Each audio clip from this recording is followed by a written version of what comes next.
تو آئیے آج نہج البلاغہ کے ایک بہت اہم خطبے کی وضاحت کرتے ہیں۔ یہ خطبہ حکومت اور انصاف کے بارے میں ایک ایسا نظریہ پیش کرتا ہے جو وقت سے ماورا ہے۔ اسے صرف تاریخ کا ایک حصہ نہ سمجھیں، بلکہ یہ قیادت کے لیے، لیڈرشپ کے لیے ایک عظیم مثال ہے۔ اب اس خطبے کا آغاز دیکھیے کتنا زبردست ہے۔ یہ الفاظ ہیں اسلام کے چوتھے خلیفہ حضرت علی کے، اور یہ آپ دیکھیں یہ صرف ایک اعلان نہیں ہے، یہ تو پبلک اکاؤنٹیبلٹی یعنی عوامی احتساب کا ایک ایسا سٹینڈرڈ سیٹ کر رہا ہے جس کی مثال ملنا مشکل ہے، اور اس کی گونج آج تک سنائی دیتی ہے۔ تو یہ جو قسم اٹھائی گئی یہ کوئی معمولی سیاسی بیان نہیں تھا، ہرگز نہیں۔ یہ اس پوری فلسفی آف گورننس کی بنیاد تھی جو حضرت علی قائم کرنا چاہتے تھے، مطلب ایک ایسا سسٹم جہاں عوام کا پیسہ، عوامی امانت کسی بھی شخصی مفاد سے ہمیشہ اوپر رہے۔ لیکن سوال یہ اٹھتا ہے کہ آخر اتنا سخت قدم اٹھانے کی ضرورت ہی کیوں پیش آئی؟ اس کا بیک گراؤنڈ پچھلے دور خلافت سے جڑتا ہے۔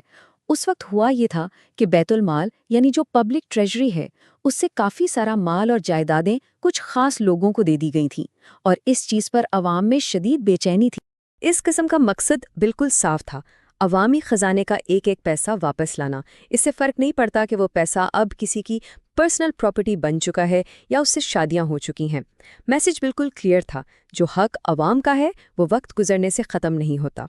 چلیں اب ذرا اس ایکشن کے پیچھے جو گہری فلسفی ہے اس کی طرف آتے ہیں۔ یہ سارا فلسفہ عدل کے کانسیپٹ پر بیسڈ ہے، لیکن یہاں عدل کا مطلب صرف سزا یا جزا نہیں ہے، اس کا مطلب بہت وسیع ہے، مطلب ہر چیز کو اس کی اپنی صحیح جگہ پر رکھنا۔ اور یہاں ایک بہت ہی انٹرسٹنگ پوائنٹ سامنے آتا ہے۔ دیکھیے عام طور پر جب ہم انصاف کی بات کرتے ہیں تو ذہن میں پابندیاں آتی ہیں، ریسٹرکشنز آتی ہیں، لیکن اس خطبے میں انصاف کو ایک کھلا، ایک وسیع راستہ قرار دیا گیا ہے۔ کہا جا رہا ہے کہ یہ ایک ایسا راستہ ہے جس پر چلنے میں تنگی نہیں، گھٹن نہیں، بلکہ اس میں تو وسعت ہے، سکون ہے۔ اس کے بعد خطبہ ایک بہت ہی پاورفل کمپیریزن کی طرف بڑھتا ہے، ایک ایسا موازنہ جو عدل کی حقیقت کو بالکل واضح کر دیتا ہے۔ یہ موازنہ ہے عدل کا اس کے عین الٹ یعنی ظلم کے ساتھ۔ اور یہی اس پورے خطبے کی سینٹرل آرگیومنٹ ہے۔ بات یہ سمجھائی جا رہی ہے کہ اگر کسی کو لگتا ہے کہ انصاف پر چلنے میں تنگی ہے، کہ یہ راستہ مشکل ہے، تو اسے یہ جان لینا چاہیے کہ ظلم کا راستہ تو اس سے کہیں زیادہ تنگ اور گھٹن والا ہے۔ اچھا، یہاں ایک عام غلط فہمی کا ذکر کرنا بھی ضروری ہے۔